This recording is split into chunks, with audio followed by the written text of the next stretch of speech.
আসসালামু আলাইকুম। আমি মেহেদী হাসান। লার্নিং গ্লোবাল ট্রেডের পক্ষ থেকে আমি আপনাদেরকে আজকের পর্বে স্বাগত জানাচ্ছি। গত পর্বে আমরা জানার চেষ্টা করেছিলাম যে এলসি কী? এলসি কীভাবে কাজ করে? এলসি করতে কী, কী ডকুমেন্ট লাগে? এই বিষয়গুলো আমরা মোটামুটি সার্বিক একটা ধারণা পেয়েছিলাম। তো আজকে আমি আলোচনা করব এলসির ধরন নিয়ে। কত ধরনের এলসি সাধারণত হয়ে থাকে? এই বিষয়ে আমরা একটা সার্বিক ধারণা নেওয়ার চেষ্টা করব। আমি আগেই বলে নিচ্ছি যে আজকের পর্বে আমাদের আলোচ্য বিষয় হচ্ছে এলসির ধরন, অর্থাৎ কত ধরনের এলসি হয়, এবং প্রত্যেক প্রকারের এলসি সম্পর্কে আমি ইনশাল্লাহ পরবর্তী পর্বগুলোতে ধাপে ধাপে প্রত্যেক প্রকারের এলসি নিয়ে আলাদা আলাদা ভিডিও করার চেষ্টা করব আমি ইনশাল্লাহ, যেখানে আমরা প্রত্যেক প্রকারের এলসি নিয়ে বিস্তারিত ধারণা পাবো। আজকে আমরা শুধু জানার চেষ্টা করব যে কত ধরনের এলসি হয় এবং এলসিগুলো আসলে কীভাবে মানে এলসিগুলো আসলে কী ধরনের এলসি বা কোন ধরনের এলসি, এটা মোটামুটি আমরা আজকে একটা সংক্ষিপ্ত ধারণা নেওয়ার চেষ্টা করব। চলুন আমরা আজকে শুরু করি। এলসি বা লেটার অফ ক্রেডিটের ধরন। আন্তর্জাতিক বাণিজ্যে বিভিন্ন প্রকারের এলসি হয় এবং তাদের ব্যবহার নিয়ে আমরা যদি একটু জানার চেষ্টা করি, প্রথমে আমরা দেখতে পাচ্ছি যে সাইড এলসি বা অ্যাট সাইড এলসি, অর্থাৎ নথিপত্র যদি সঠিক হয় তাৎক্ষণিকভাবে অর্থ প্রদান করা হয়। দ্রুত পেমেন্টের প্রয়োজন হলে, অর্থাৎ সাপ্লায়ার যদি দ্রুত পেমেন্ট পেতে চায়, এক্ষেত্রে অবশ্যই ইম্পোর্টারকে সাইড এলসি করতে হবে।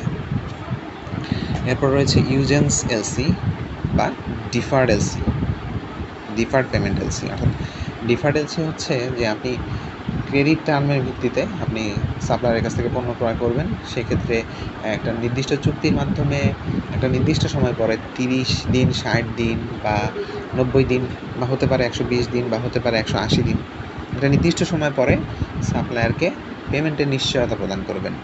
এক্ষেত্রে আপনি ডিফার্ড এলসি করে থাকবেন।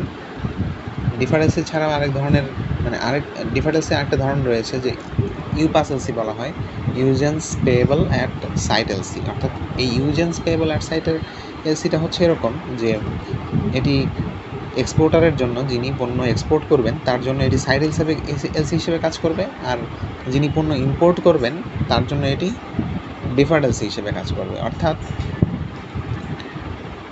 এক্সপোর্টার শিপমেন্টের পর ব্যাংকে ডকুমেন্ট পাঠানোর সঙ্গে সঙ্গে তিনি পেমেন্ট পেয়ে যাবেন, আর ক্রেতা ব্যাংককে নির্দিষ্ট সময় পরে তার প্রয়োজনীয় অর্থ প্রদান করবেন।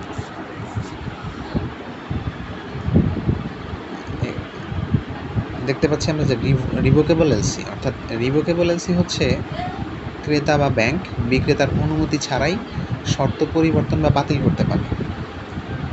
বর্তমানে খুব কম ব্যবহার হয় কারণ এটি বিক্রেতার জন্য ঝুঁকিপূর্ণ।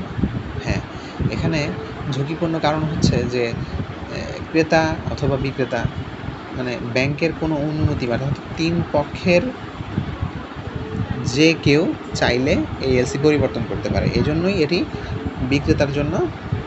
বিক্রেতার পেমেন্ট প্রাপ্তির ক্ষেত্রে খুবই ঝুঁকিপূর্ণ একটা এলসি। আচ্ছা, এরপরে যদি বলি আমি ইরিভোকেবল এলসিতে যেটা হয় সেটা হচ্ছে যে সংশ্লিষ্ট সকল পক্ষের সম্মতি ছাড়া পরিবর্তন বা বাতিল করা যায় না। অর্থাৎ এখানে ক্রেতা, বিক্রেতা, ব্যাংক কারো অনুমতি ছাড়াই, মানে কোনো পক্ষের অনুমতি ছাড়া এই এলসি কোনোভাবেই বাতিল করা যাবে না। ব্যবহার হচ্ছে আন্তর্জাতিক বাণিজ্যে সবচেয়ে বহুল প্রচলিত এলসি। অর্থাৎ এলসি যেহেতু কেউ চাইলেই পরিবর্তন করতে পারবে না, তো এই ক্ষেত্রে বিক্রেতার ঝুঁকির পরিমাণটা নেই বললেই চলে। অর্থাৎ বিক্রেতা এখানে কনফার্ম থাকেন যে তার পণ্য শিপমেন্টের পর তার পেমেন্ট প্রাপ্তির ক্ষেত্রে একটা নিশ্চয়তা থাকে। অর্থাৎ বর্তমানে আন্তর্জাতিক বাণিজ্যে যত ধরনের এলসি হয়ে থাকে সবই হচ্ছে ইরিভোকেবল এলসি, এবং এলসিতে যদি উল্লেখ থাকে যে ইরিভোকেবল লেটার অফ ক্রেডিট, তাহলে সেটি ইরিভোকেবল, অর্থাৎ যদি নাও উল্লেখ থাকে সেটাকে ইরিভোকেবল এলসি হিসেবে ধরে নেওয়া হয়। কনফার্মড এলসি, ইস্যুইং ব্যাংকের পাশাপাশি আরেকটি ব্যাংক কনফার্মেশন বা গ্যারান্টর হিসেবে কাজ করে থাকে। অর্থাৎ থার্ড ব্যাংক এখানে গ্যারান্টর হিসেবে কাজ করবে বিক্রেতার পেমেন্ট প্রাপ্তির ক্ষেত্রে। এটাকে বলবো আমরা কনফার্মড এলসি। কনফার্ম এলসি কখন হয়? সাধারণত যদি দেখা যায় যে ক্রেতার ফাইন্যান্সিয়াল কন্ডিশন যদি সলভেন্ট না থাকে, অথবা যে দেশে পণ্য রপ্তানি করছি আমরা সেই দেশে যদি রাজনৈতিক ঝুঁকি বা বিভিন্ন ধরনের যদি ফাইন্যান্সিয়াল কোনো ইস্যু থাকে, যে আমার পেমেন্ট প্রাপ্তির ক্ষেত্রে একটা অনিশ্চয়তা কাজ করছে বিক্রেতার, তাহলে সেক্ষেত্রে আমরা কনফার্মেশন থার্ড ব্যাংকের কাছ থেকে কনফার্মেশন নিতে পারি। এটাকে বলবো আমরা কনফার্মড এলসি আর কি। এরপর রয়েছে ব্যাক টু ব্যাক এলসি। বর্তমানে বাংলাদেশে গার্মেন্টস শিল্পে বেশ অগ্রগতি লাভ করেছে, অর্থাৎ বাংলাদেশে গার্মেন্টস সেক্টরে সবচাইতে বহুল প্রচলিত একটি নাম হচ্ছে ব্যাক টু ব্যাক এলসি। আমরা যারা গার্মেন্টস সেক্টরে কাজ করে থাকি, আমরা এই এলসিটার নাম সম্পর্কে বেশ ধারণা আছে নিশ্চয়ই।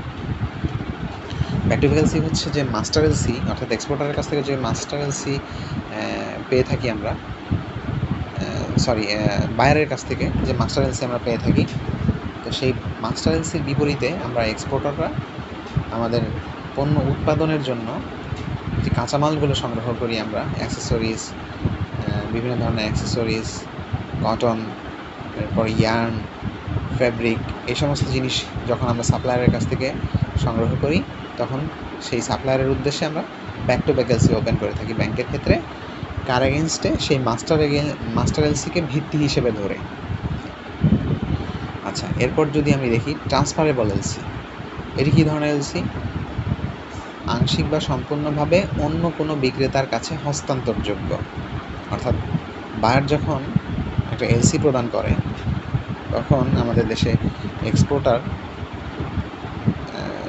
দেখা যায় যে অনেক সময় অনেক বাইং হাউসের কাছে সরাসরি মাস্টার এলসি আসে বায়ারের কাছ থেকে। তো সেই বাইং হাউস করে কি আমাদের দেশে অন্য একটা ফ্যাক্টরির কাছে, অর্থাৎ যে পণ্য প্রস্তুত করে শিপমেন্টের জন্য প্রস্তুত করবে, সেই গার্মেন্টস ফ্যাক্টরির কাছে এলসিটা হস্তান্তর করে। অর্থাৎ দ্বিতীয় পক্ষের কাছে হস্তান্তর করা যায়। এই ধরনের এলসিকে আমরা ট্রান্সফারেবল এলসি বলবো। স্ট্যান্ড বাই এলসি সাধারণত গ্যারান্টির মতো কাজ করে। ক্রেতা ব্যর্থ হলে বিক্রেতা অর্থ পায়। চুক্তি পূরণ না হলে ক্ষতিপূরণ নিশ্চিত করতে এটি ব্যবহৃত হয়। অর্থাৎ বিক্রেতার যদি অর্থপ্রাপ্তির ক্ষেত্রে যদি অনিশ্চয়তা থাকে, সেই ক্ষেত্রে স্ট্যান্ড বাই এলসি ওপেন করা হয়ে থাকে। মানে স্ট্যান্ড বাই এলসি এ ধরনের, অর্থাৎ বিক্রেতার পেমেন্ট প্রাপ্তির ক্ষেত্রে একটা নিশ্চয়তা দিয়ে থাকে। রেড ক্লস এলসি, বিক্রেতার শিপমেন্টের আগে অগ্রিম অর্থ পেতে পারেন এই এলসির মাধ্যমে। প্রি শিপমেন্ট ফাইন্যান্সের জন্য এটি ওপেন করা হয়ে থাকে। অর্থাৎ বিক্রেতা শিপমেন্টের আগেই ক্রেতার কাছ থেকে পেমেন্ট পেয়ে এবং সেই প্রাপ্ত অর্থের মাধ্যমে সে তার প্রোডাকশন প্রক্রিয়া শুরু করে থাকে। এই ধরনের এলসিকে বলছি আমরা রেড ক্লস এলসি। এরপর যদি দেখি আমরা যে গ্রিন ক্লস এলসি, অর্থাৎ রেড ক্লস এলসির মতো, তবে স্টোরেজ এবং বিমা খরচের অগ্রিমও অন্তর্ভুক্ত রয়েছে।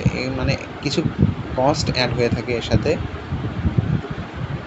রিভলভিং এলসি, নির্দিষ্ট সময় বা পরিমাণ শেষ হলে আবার পুনরাবৃত্তি করা যায়। অর্থাৎ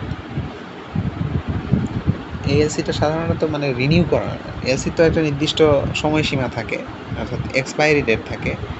এই এলসিটা নতুন করে আবার রিনিউ করা যায় নিয়মিত সরবরাহ ও দীর্ঘমেয়াদী চুক্তির ক্ষেত্রে। অর্থাৎ একই এলসি ব্যবহার করে আপনি বারবার শিপমেন্ট করতে পারবেন। এ ধরনের বিজনেসের ক্ষেত্রে রিভলভিং এলসি ব্যবহার হয়ে থাকে। অর্থাৎ এই হচ্ছে আমাদের মোটামুটি আন্তর্জাতিক বাণিজ্যে যে ধরনের এলসিগুলো ব্যবহার হয়, এগুলো নিয়ে মোটামুটি আমরা একটা সার্বিক একটা ধারণা পেয়ে গেলাম আজকে। এখানে একটা বিষয় উল্লেখ্য যে পেমেন্টের সময়সীমা এবং ঝুঁকি অনুযায়ী এলসি বাছাই করা হয়।